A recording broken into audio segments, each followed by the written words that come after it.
Hello, it's Daphne here, host and producer of the Transplanted podcast. Decided we'd just go ahead and throw a few words in here for the next few episodes, anyways. We have been completely backlogged with episodes. I'm looking right now, and I think I got 7 or 8 episodes here that have been recorded. We just haven't released them. There's just been a lot going, especially over the last month and a half. I think it's been almost 2 months since we've released an episode. So we just wanted to let everybody know, yeah, we understand that a lot of these episodes are behind. They are somewhat backdated, if you will. We have some, I think, that were recorded right around Thanksgiving, heading into Christmas. I think there's three from last year, and then we have oh shit, I don't know, another 4 or 5 from this year. So I mean, there's a lot that we've done. We just haven't got caught up on yet. We just wanted to give you a heads up that we understand these are from the past. We just wanted to give you context that these have been recorded whenever they were recorded. Um, we're trying to play catch up. Like I said, there's a lot that's happened. We moved offices. There's also been some different medical issues that we've been running into. You probably see my crutches back here. I'm almost full time on crutches right now. We're in and out of the hospital and doctor's offices a lot. Like, oh my God, I want away from the damn hospitals. Uh, Anyway, enough of that. The point is, we've just had a lot going on. We've pretty well got to where we're ready to go again. We've recorded, I think, 2 or 3 episodes here in the last couple of weeks. We've also had, some people that canceled recordings for various reasons. And so this is just letting you know we haven't gone anywhere. We're still here. The other thing that you'll find is that social media, we got absolutely banned. I did anyway. I did. I got banned from several of the social medias, anything owned by Meta, whether it's Facebook, Instagram, WhatsApp, Threads, all of them. I got completely banned from. We have no idea why, where it came from. It happened over the course of 2 minutes, where I received an email, and then 2 minutes later, it was like, "Oh, hey, by the way, you're banned," and there's no real reason behind it, and I can't appeal it. So. Uh, Anyway, the point is, this isn't like a little bitch session here. The point is that since I got banned from it, all of our socials have been messed with, and it's been a nightmare trying to put this stuff back together. So right now, the transplanting Facebook page is not owned by anybody. I'm trying to get it back up. If I can't get it back up, then I am going to go ahead and start a new Facebook page for the Transplant Podcast, and we're going to hope that doesn't get all fucked up also. So anyway, just there's a lot going on. If you would like to be on our podcast, always reach out to me. You can reach me, Daphne, Daphne, Daphne at transplantedpodcast.com. My email is still running. I'm still here. You can still reach me on a lot of the socials. Just Facebook is the hard one to get me through right now. If you set up an interview with me, because I have interviews set up for the next several months, if you set up an interview with me and we have a date scheduled, but it was set up through Facebook, I probably don't have a way to contact you right now. So please reach out to me through the email or Facebook, not Facebook. There we go again, right? Yeah, reach out to me through the website, anything like that. Just find another way to contact me or reach out to me. You can also find me, Daphne Lane, on Facebook if you're just looking to meet me. It's got a picture like that because fuck, I'm sexy, gotta own it, right? So anyway, reach out, find me. Let's go ahead and get in contact again. Make sure that we can keep these going. If you haven't been a part of this yet and you would like to, reach out to me. All of this is great. If you have friends and people that are struggling, especially right now, politics are really fucking shitty right now.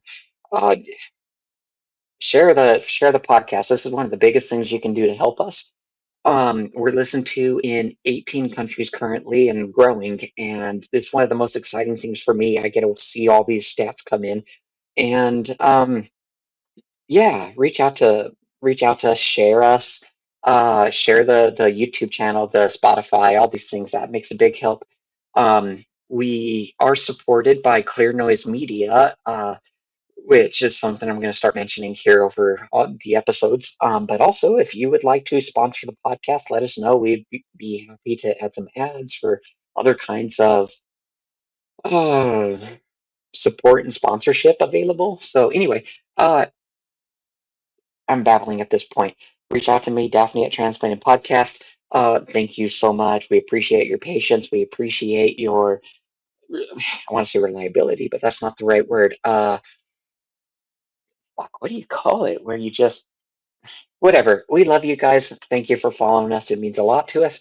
And enjoy the episode. And Monica, she, her. It's she, her, right? Yes. Okay. Actually, Hmm? actually, my pronouns are I and me because I'm self-centered. Makes me want to say mine is grizzly bear. Mine is fuck off. With a P-H-U-C-K, so it's less Yes. offensive. It's the Anyways, sexy fuck off. fuck off. All right. Welcome back to the Transplanting Podcast. My name is Bear. Of course, joined by the lovely Daphne with very cute earrings again. Yeah, they're like the Christmas tree balls. Ornaments. We're decking the balls. And somebody got their hair did. I did. I got it colored, so now it's like a red purple. Anyway, today we have a very special guest here. I have been looking forward to this interview for a long time, and I'm so excited it's here. And so I don't want to jump too much into it, build the suspense up. We're gonna, yeah, exactly. We have Monica Helms with us today, the lady that designed the trans flag, and we are just so excited to have you here on the podcast with us today. So thank you so much for coming on here. Well, thank you for having me. It's great to be here. Yeah. And, Merry Christmas, Happy New Year. Have a safe Valentine's Day. And, I'm just trying to make sure I get everything in. Sure. So I won't be leaving with anything missing. Depends on what, no matter when you release the episode, it will be covered. Yeah. Oh, no. I love it. All right. Well, normally what we end up doing is we just kind of say, we just want to hear your story and just kind of, I don't know, start at the beginning and let's just hear your story. I don't know. I could start reading my book, and that would be my story. What's the name of your book? The name is just more than just a flag. I love that. Because my life was more than just. I mean, making a trans flag. Of course it is. Like, because I mean, that's one of the things. Trans people tend to get wrapped up in that they're trans, and they get pushed into this corner of, oh, everything about you is trans, right? So, I mean, your life is so much more than making the flag, and you're more than being just trans, and I think that's a great title for a book, honestly. On the I don't want to say premise, but on the note of that, you're more than just a flag. When, I don't know, let's start at the beginning. When did you know you were trans? Well, at age 5, I was raised Catholic. Okay. And and Catholics tell kids to pray for stuff, and God will give it to you. Yeah. Almost like Amazon. Same day shipping. So at age 5, for some reason, I felt like I needed to pray to God to be a girl. Now, how does a person at age 5 who couldn't read or write and had no access to anything that would have any information about this, and it was in 1956, so nothing was there for anybody to Right. see. Your family wasn't pushing you into it, saying, "Hey, you're more of a chick than not." Yeah, and so I prayed to God to turn me into a girl. Okay. Mm-hmm. and it took God 41 years to answer my prayer, which I guess for him is overnight delivery. It's not same day shipping for sure. Yeah, no. Yeah, I didn't pay for shipping.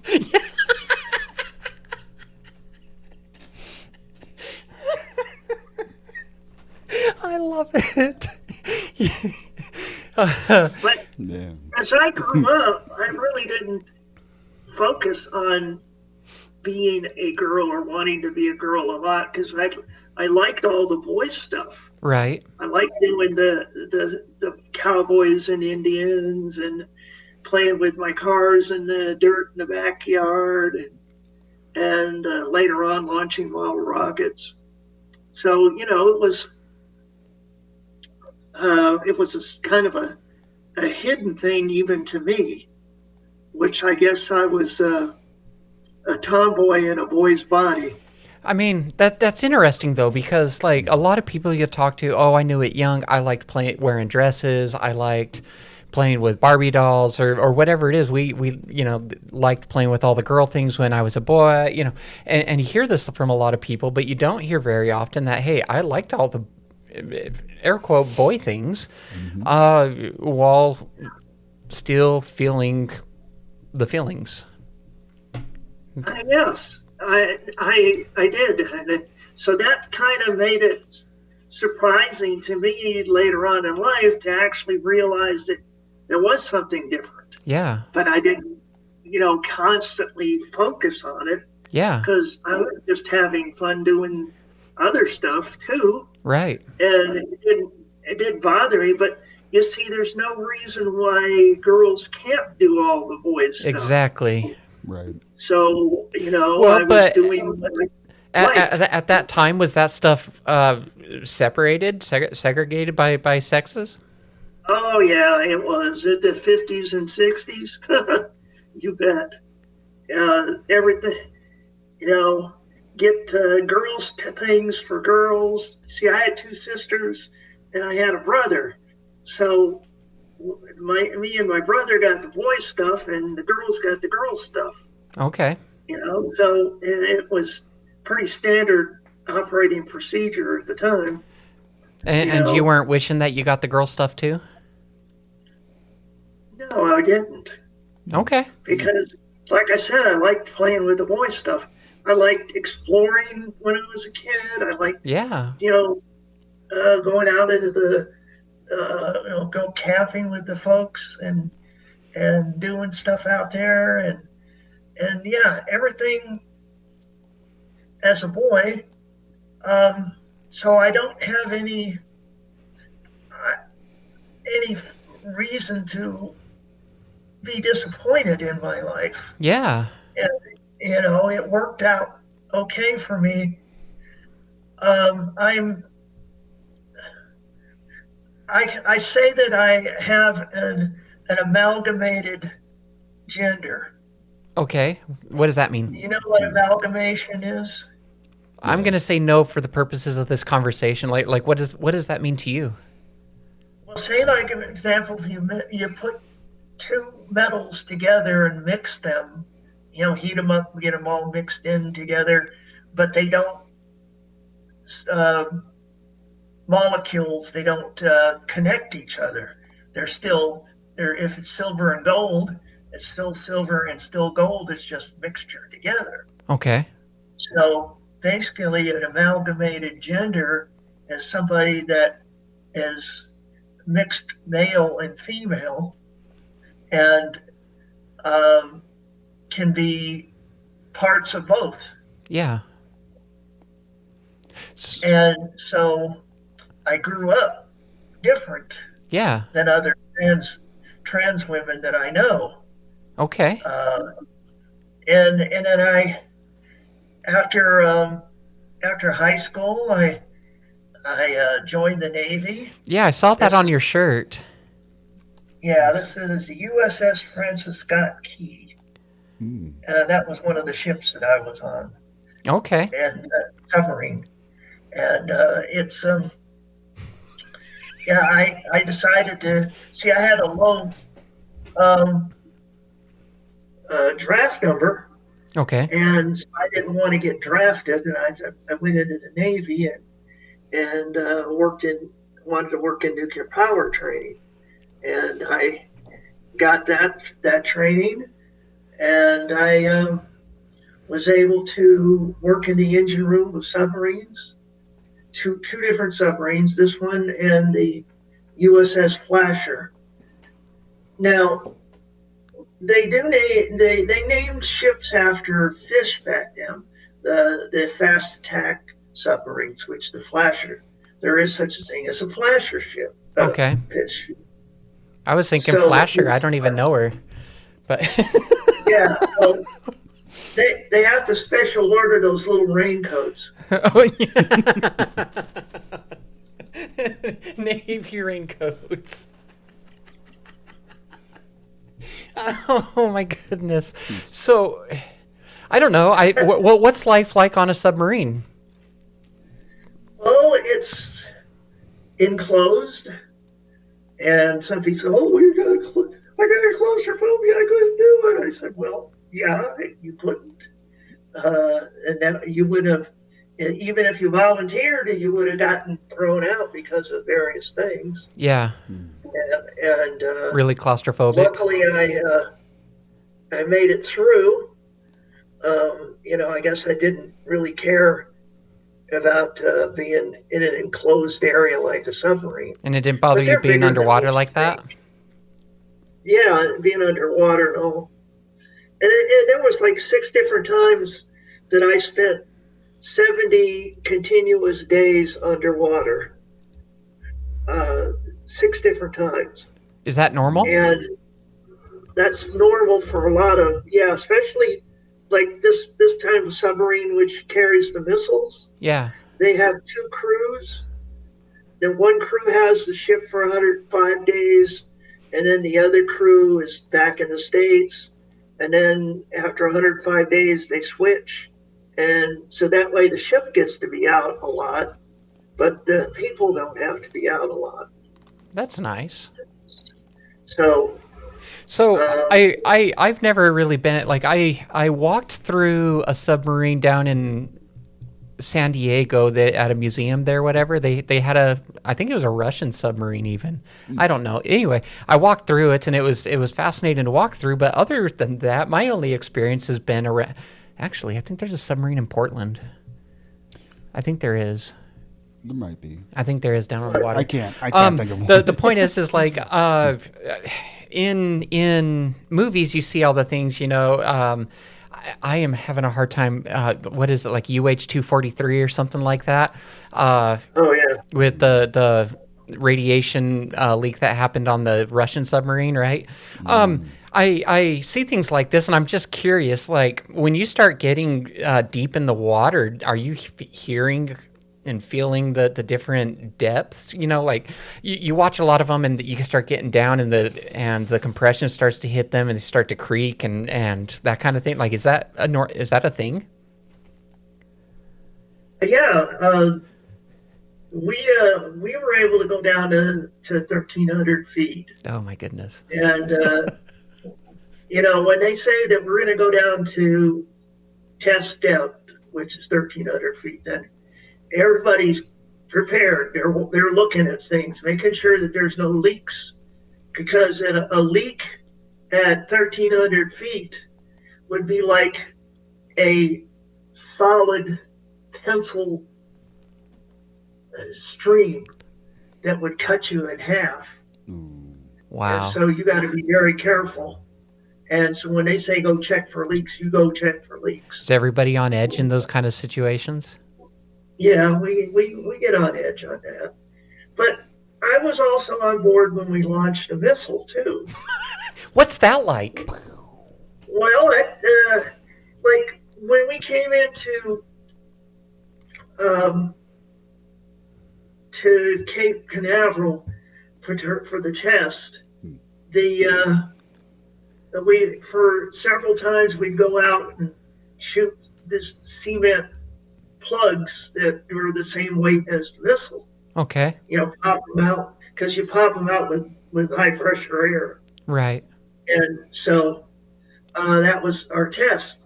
But then when the real one was ready, we were all thinking, oh gosh, we've seen so many issues where these things fall down and don't they hit the submarine and all that kinds of stuff.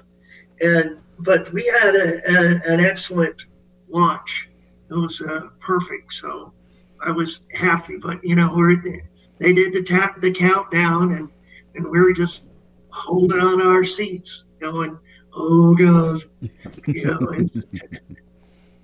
But I think one of the coolest things, though, was before we went to Cape Canaveral, the captain took us to the Bahamas area, and very beautiful sea, and we got to have swim call. Yeah. And dive off the ship and off the fairway and stuff. And we had this one really goofy guy that said, "Oh yeah, I'm going to swim underneath the submarine and come up the other side." And that's 33 feet down. So he didn't realize how far he had to go. And he came up and his nose was bleeding. Oh my gosh. He wasn't the brightest bulb in the box. And then faucet was a little when leaky. I got tired of being up on the deck, Yeah. I went down to the engine room and I got all the parts. We had everything I needed. And I came back up and I built a kite. And I flew a kite off the back of a nuclear submarine. Oh, that's cool. Yeah. That's really cool. The kite was very everybody liked it. Everyone wanted to fly it, so they had it for quiet even into the evening after all the stuff on the board, the deck was done. And that was fun. How do you get back on the submarine? Yeah. Yes. Like after you jump in the water like that, how do you get back on top? Because it's a round thing. Oh, they have ladders. Ladders. Is there ladders on the side? Yeah. I've never seen ladders on the side. Well, I've not really spent time around them either. yeah. So anyway, we being on a submarine, it was work. Yeah. It was a job. And I was an E6. Okay. But the highest rank that I made. Right. And now on a surface ship, an E6 would be the person bossing other people around, right, telling them to do stuff. Right. But on a submarine, everybody advances quickly, so an E6 ain't shit on a submarine. Right. And when I was on my last submarine and we were coming in there was going to be a inspection and everything. So I was in engine room lower level, the grungiest part of the ship, down in the bilges between the pipes, cleaning the bilges. And I was in there with my E8 chief in the bilges with me, cleaning there. And I looked at him, and he's an E8, and I said, is that what I got to look forward to? Doing the same stuff I'm doing now as an E6? Yeah. And I said, no, I didn't want to continue. Besides, I was already figuring out that I enjoyed dressing as a woman.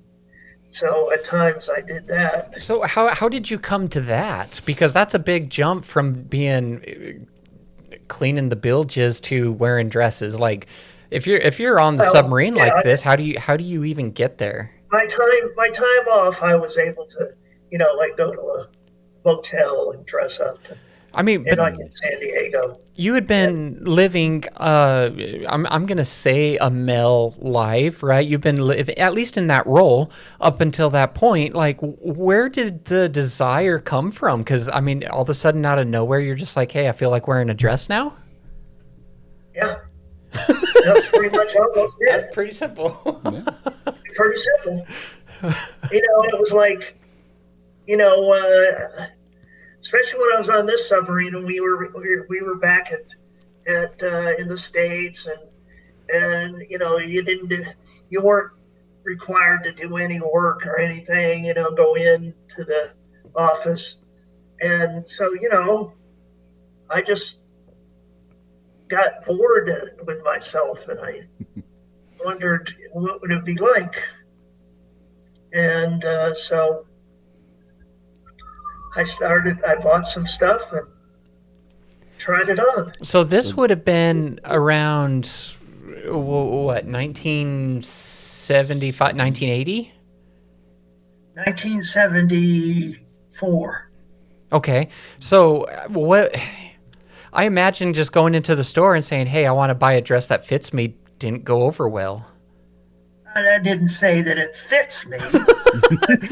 That part I left out. Men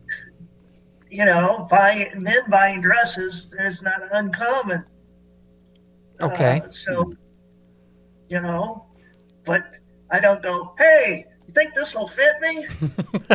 I mean, but you had to do something similar to that to be able to get a dress that you wanted that fit you, right? Well, I just assumed sizes and I was right.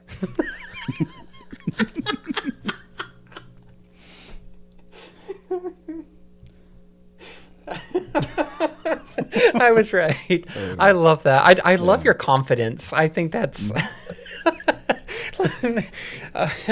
like the pronouns, But before we started the recording, she said her pronouns were I, me. I, me. Yeah, it's the confidence that comes with it. I love it. And so there wasn't a. So after the Navy, I came back to Arizona. What? Oh. After the Navy, I came back to Arizona, and I was trying to, dress up a little more often. And I went to gay nightclubs, dressed up, and I met a transsexual woman at the time, and the thing was, I noticed how much trouble she had. She was basically a hooker, and the stuff that she had to go through to get her hormones and everything else, and I looked at that and I go, wow, that's terrible. Yeah. So I wasn't too thrilled with how she had to live to survive. But later on in life, later in the 90s, that's when I actually transitioned and things was a little better. Yeah. But late 70s, not so much. I found a woman that I liked, and later on, and we got married. I had two sons. They're in their middle 40s or lower 40s now in age. So okay, so I got four grandsons. Very nice, very nice. So you had actually, Bear, did you want to ask a question? No, we're on to the next subject. Okay, well, so you get out of the Navy, you go back to Arizona. Is Arizona where you originally were from? Yes. Phoenix area, I'm assuming? Yes, it was. Oh, very nice. I grew up in Arizona too, so. Oh, cool. Yeah. Okay, so you go there. They got the nightclub. I wonder if they're the same nightclubs. That would be interesting, right? If it's the same ones that are open. right? Road trip. Road trip. Okay, so you come back though. At this point, you're trying on dresses, but you said at this point also you found a lady that you liked. During the dating process, did you tell her, hey, by the way, I try on dresses in the background, or how did that all go around? Yeah, I did tell her, but she later on told me that I didn't tell her. So, you know, I'm assuming that didn't go she well wasn't then. very happy when she found out, Yeah, when she found me dressed up once. that's You awkward. know, yeah, it was terrible. Yeah, Uh, and we lived the rest of our marriage as, you know, me being unhappy about a lot of things with myself, yeah. and her not being happy about anything about me either. You know, even though we did still have two kids. Um, Well, so I mean, you're in the space where you're not feeling happy. You said you're not feeling happy with yourself, right? Are you right. at this point regretting that you ever were trying on dresses? No, see, I also, first, I thought I was a heterosexual cross dresser. Right. Mm-hmm. And that was my thing, you know. And I figured, oh, that would be helpful for her because, you know, hey, I'm heterosexual. I just like to dress as a woman every so often. Right. Well, she didn't like that either. She was totally against that. And then when I finally in 1987 told her that I needed to make this change, she the first thing she said was, "You're not going to ever see the kids again." Which, when I actually did start my transition 10 years later, that I did get to see the kids because the kids were older and they were able to make a decision for themselves. Do you still have a relationship with her? She's dead. Oh, well, Oh, I guess we saw who won that one. Yeah. I mean, I walked She, into that. I have a great relationship with my sons and my grandsons I was not and ready their for that. families, great. and I'm really happy about that. Good. So And they're all I'm accepting? not, I'm not worried about stuff like that. Yeah. But so this takes me to when I transitioned, and in 1999, that's when I created the flag. Mm. Oh, that's a new subject. We can talk about that now. We have touched on a part. We're moving on. Okay, so you start the transition. A couple years later, you decide to make a flag. What brought that about? Well, I was having dinner with the guy who created the bisexual flag, Michael Page, and we were talking. He said, you know, the trans community could use a flag too.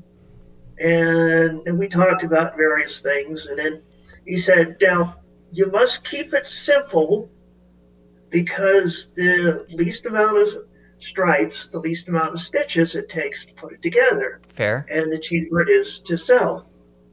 And so it was about 2 weeks later, I woke up one morning and the idea of the flag popped in my head as I was waking up. So were And you I starting? got up and What, drew it out with colored pencils. And I said, this looks great.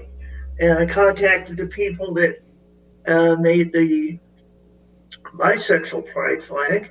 It was a flag company that does these things. right. And they sent me some swatches, and I picked out the one that I wanted, and called them up. And a week later, I had the first trans flag.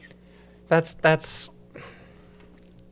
I love the story that goes. So did you design this flag with the intent to sell? Like that was your entire purpose behind it? Was, hey, I can sell a flag? No, I designed it because this was my version of how I felt about being transgender. Well, so that's interesting because when I started to transition, I showed up. But before I started any kind of transition, I told my ex. I said, "Hey, I feel this way," and she knew that was a thing. Like we talked about it before we were dating, and so when it got to the point that it got real serious, I said, I want this. I want to do whatever it is right, you know? And so I decided I was going to go see a therapist first. And when I sat down with the therapist, one of the days I came in and I had a little necklace with a little trans flag pendant on it, right? And I walk in with this and she says, I see you're wearing that. And I go, yeah, I don't know. I just like it. And she says, well, what does that mean to you? And so I told her, you know, it's got the blue on the outside, pink on the inside. And so I just turned around and I said, to me, it's saying that, yeah, I was male on the outside, but I'm female on the inside, you know? And that was what it meant to me. And I don't know, I thought that was beautiful. But one of the questions I wanted to ask you was, what does the colors mean to you? When I originally designed it, I had this in mind.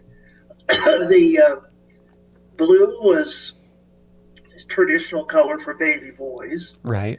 And pink is traditional for girls, Mm-hmm. and the white in the middle is for those who are non-binary or gender fluid, or don't have any gender whatsoever.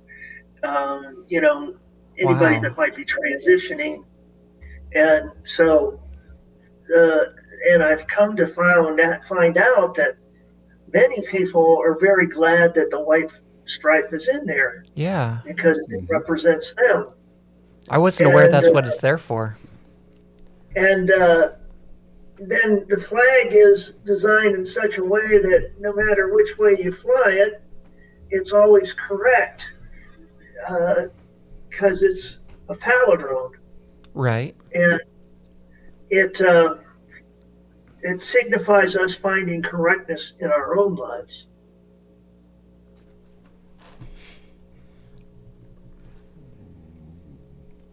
That makes sense. No, I don't get it.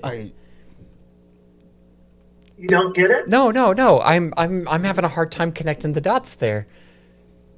What? It's the stripes are the same no matter which way you right. flip the flag. But why does that signify? It's always correct no matter which way you fly it, which signifies us finding correctness in our own lives.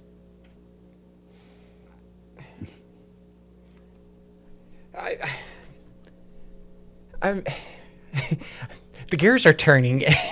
Yeah. I don't know. I'm trying to. I mean, if it didn't matter which way it goes, then how is it finding correctness? This is just me totally being a dumbass over here, but I'm not connecting it. Okay, let me try again. No matter which way you fly it, yes, you can't fly the American flag upside down. Correct. Because that would not be correct. Right. This has no upside down. It is always correct. Always correct. That means that we are always correct. Okay. No matter what. No matter which way you look at it. Okay. Mm-hmm. I can. I don't know. I'm just sitting here thinking about it like pre-trans. I'm not the one to question your flag.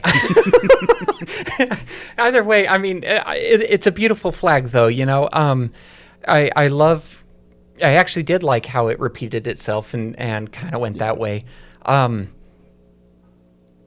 Yeah, I didn't know that the white was for any genders that didn't fit inside the traditional male-female role like that. Exactly. Yeah. So you put together this flag. It's got as few stitches as possible. You send it off. Did you tell the flag makers what it was for, or did you just say, I want this flag made? Well, I told her what it was for. How did they accept that? They thought that was okay. They were a flag company. They make flags for everybody. Okay. And so, I took it to protests and marches and pride parades and Yeah. all kinds of places, making sure that people got to see it, and even took it to D.C. on a couple of times. Yeah. And people are starting to ask me, well, where can I get one of these? Yeah. And and I send them to the place that I got the original from. And then apparently, as time went on, people were making them from all kinds of places, Yeah. making different stuff with the flag on it. Have a coffee cup with the flag on it, or and it it wasn't until 2013 that I was looking through pictures of prides across the world, and I started seeing my colors, and I started seeing the flag, Yeah. and I'm going, what is going on here? And I said, oh my God, it's catching on. And I didn't expect it to catch on. You didn't feel like they were stealing your idea? What's that? You didn't feel like they were stealing your design? Yeah. People were using it. And it's been on every continent, including the South Antarctica. Wow. And it's been on mountaintops. I do have one place I'd like to see it, though. Everest? My bucket list dream. Where's I that? would like to see it in the International Space Station. Ooh. I feel like that deserves like a call out to the LGBTQ community to make that happen. Well, not with this administration. It ain't gonna happen. Yeah. Probably not. The rainbow flag has been up there, but not the trans flag. And It'll happen. Yeah, well, we gotta clean out Washington before we get Fair, but to happen. it'll happen. So how does it feel being in this position of you created something, it sounds like mostly for yourself, and then finding out 15 years later that this thing is blown up into an international icon, and now it's all across the world. Like everybody knows your flag. How does that feel? Like you've changed the world. I go, oh, geez, I got the original. I need to figure out something to put it.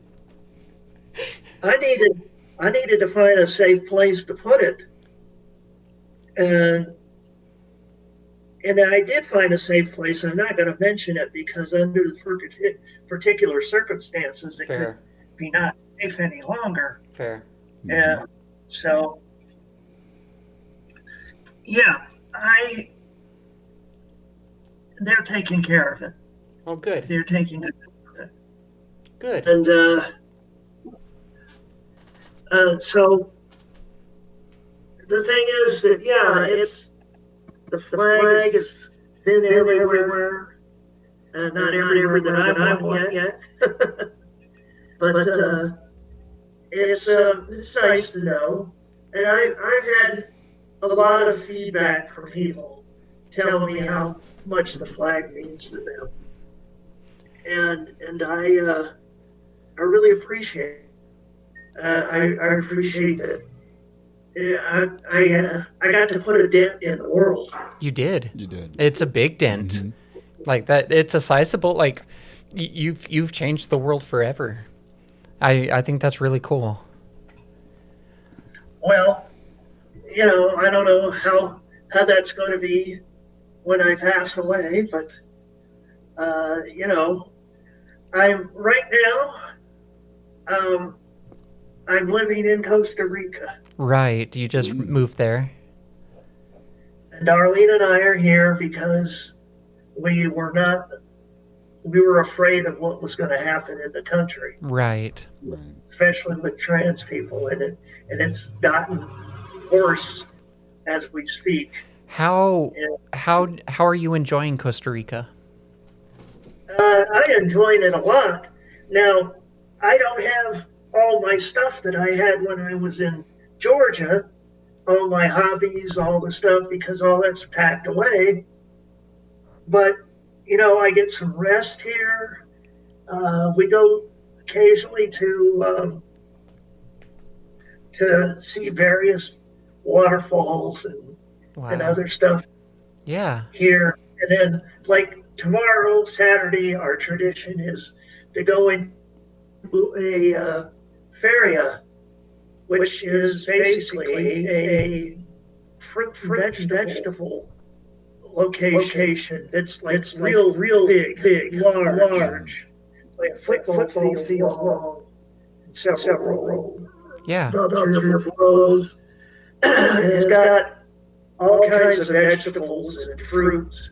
We got a coconut with one time with they poke a hole in it and stick a straw in, and you drink out of the coconut. That's cute.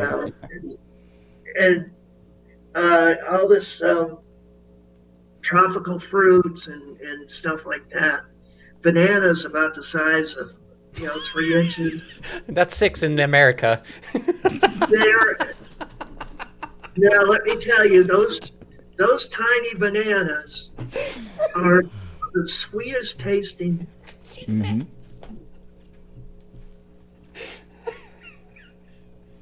Yeah, I'm sorry, immature side came out here. I mean, I've seen the little bananas. So like in there's been a couple markets I've been to where they had the tiny bananas like that. I think they call them finger bananas. Finger bananas. Fingerling bananas. Yeah.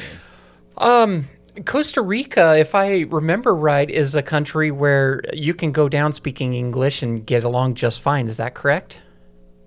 Not exactly. Mm. I know a little. I know a few Spanish words enough to keep me from getting in trouble. Right. But mostly Darlene does all the Spanish speaking for us. Okay. So it helps. And the people are nice.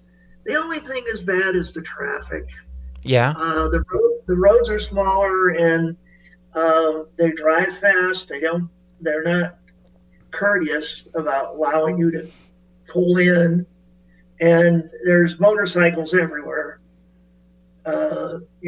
Like dirt bike type size motorcycles. Right. And they use the middle lane, between the cars, as their lane.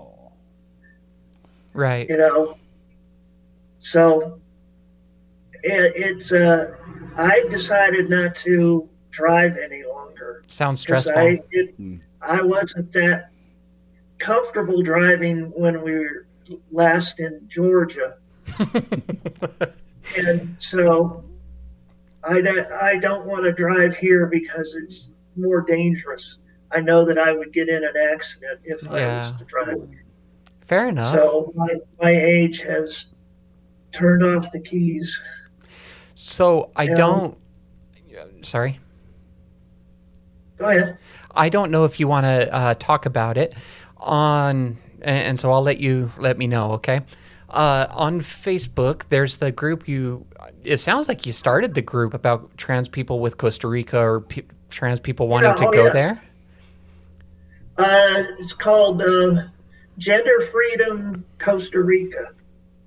And it's basically a place for people who are thinking of coming to Costa Rica or live in Costa Rica that are trans or supportive or non-binary or something. Right. And that allows us to communicate with each other, to stay in touch, make sure that people get information that they need.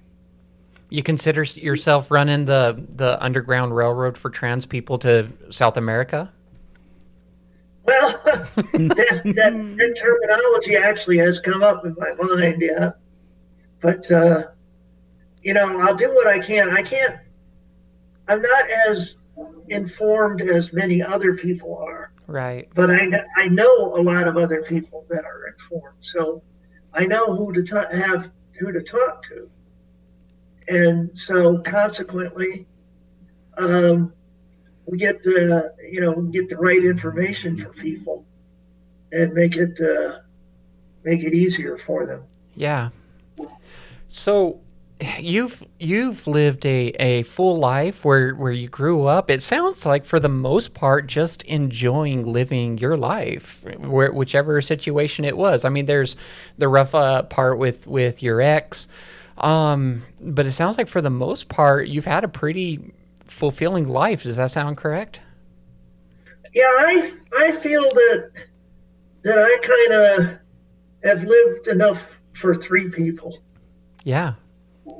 I've done enough to cover three lives. Yeah. And I mean, And I'm living with the most wonderful woman that I have ever known in my life, Darlene Wagner. She's a sweetheart. yeah. And Darlene, come in here. Oh, we get to Oh, meet we her? get to meet her. Nice. Hey. Nice. I'm so excited for this. Hello. Hi. Hello. How are you? Yeah, this is the wonderful person in my life. Pats her on the face. I love it though. You two are adorable together. I love it. Yes. And Darlene, how are you dealing with Costa Rica? Well, I'm eager to get out up into the mountains and do some hiking. Ooh. That sounds like fun. I'm very outdoorsy.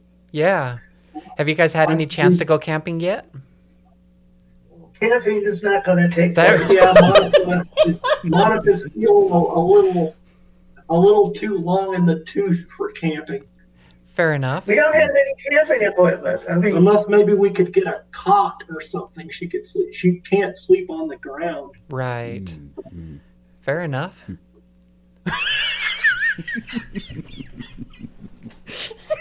Okay, one of those. you can go now. Okay. Yeah. She's like, you can go. Get out of here. Thank you for saying hi to Yeah, us. it's so good to meet you. All of Right on. Monica's Love it. Love getting it. back up issues. Right on. I'm glad we I got to love say it. hi. Yeah, I love that. That's cool. Okay, so you've made it to Costa Rica. You've lived just a phenomenal life, full of a lot of different experiences. You've gotten to see the world. It sounds like through your experience in the Navy. You've changed the world with your flag that you've created and the lives that you've affected. Mm-hmm.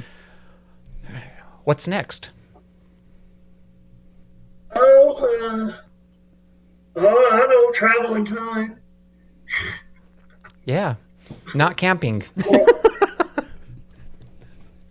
I don't know I don't know if I'd want to go back or forward. Yeah, If I want to go forward to see how bad everything went, or then go back to a certain time. I don't know what time that would be. Definitely not the Old West. yeah. So So, if there was something that you could, there's young trans people. They're coming up. They're worried about life around them. They're not in a position where they can run off to Costa Rica. What would you tell them? well, I would say the best thing to do when you start off is to make as many friends as you can. Yeah, Friends that are friendly with you as being a trans person. yeah. Makes a lot of Because- sense. Right. Because being lonely and trans is definitely something very hard for. And if you have friends, you have somebody's shoulder to cry on, you Yeah, have people to laugh with, people to go and do things with, that don't be alone. Try to make as many friends as possible. yeah. That makes a huge is difference. that is the key to it, to surviving well. I love that. That's really good advice. It is, especially especially if you are a gender diverse person and you've been completely just disowned by your family. At least you got your network of friends. At least Exactly. you have that. And that's because you don't know what is going to be. taken away from you. So you need to Yeah. build on what you know, and that's friends. Yeah. And if your family's okay with you, that's even better. But don't count on all these things. Right. Right. I have something cool to share with you, Monica. I have the now I'm half Hispanic, and it's Oaxacan, and I received these coasters from a friend, my sister. She's my spirit sister, and it was a gift. And I'm going to try to put this up so you could see it. But when she bought me these coasters, it just made me smile because they are trans colors. They're I don't know if you can see. Oh yeah, And she that really looks nice. and these were hand woven, down in Oaxaca, Mexico. And I just thought that was cool for you to see that, yeah, your flag has definitely impacted the world, even in small village of Oaxaca where these were, hand woven. And I just Yeah. thought that was really special. It made it even more special to have, coasters like this with the trans colors. And Yeah, I it just thought is that was special. cool and unique. Yeah, it's pretty special. And oh, I remember what I wanted to ask earlier. I have to ask about the rockets. I saw a video YouTube where you had rockets. Oh yeah. Now, did you build all of the all? Did do you is When when we moved, Mhm. I gave all my rocket stuff, and that's probably a few $1,000s worth of stuff to the rocket club that I was a member of for them to use and to give to other people if they needed a rocket. I have no rocket stuff whatsoever. And in Costa Rica, there's really no place to launch a rocket because everything's either forest or um, places where things are being grown. Yeah. You fair enough? want to. So, and I did a lot of research and yeah, nobody here sells rockets. I think there's a rocket club of sorts in one of the universities, but yeah, I have a feeling that I'm not going to be launching any rockets Oh, anytime soon. fair enough. That You was, wouldn't want let me to. tell you, that was a very sad day to give all that stuff back to them. Yeah. Oh, Give I them, bet. yeah. So here I am in Costa Rica. I have no hobbies whatsoever, nothing to play with to keep me busy. So I do a lot of resting, No, good for which you. keeps me healthy. Fair enough. Fair enough. I don't think I have anything else. All right. Yeah, I just wanted to mention and ask about the rockets because I thought that was cool. Some I saw on the YouTube. Yeah. Oh, they were fun. They were really fun. It was a hobby I started when I was when it was 1967 Oh wow. Mm. in Arizona. Yeah, so I've been launching rockets for a long time. Yeah. So this will be my break period again. Fair enough. Monica, I wanted to say thank you so much again for coming on the podcast. I've really enjoyed having you here and being able to hear the story. Your flag was a very special thing for me. I want to say I had a shirt that had like an anime. It was like this anime girl on there, but it was the anime person. It was just like an outline, whatever. But they were in the trans colors. And when I was first starting to come out, I was traveling across the country, going from state to state, doing different jobs, right? And as I would go to the airport, I'd be in there and I'd have kids come up, "Hey, I love your shirt," and they'd be all quiet about it. "I love your shirt. I love your shirt." You know, your flag has literally changed the world. It's melted its way into the hearts of people all across the world, and it just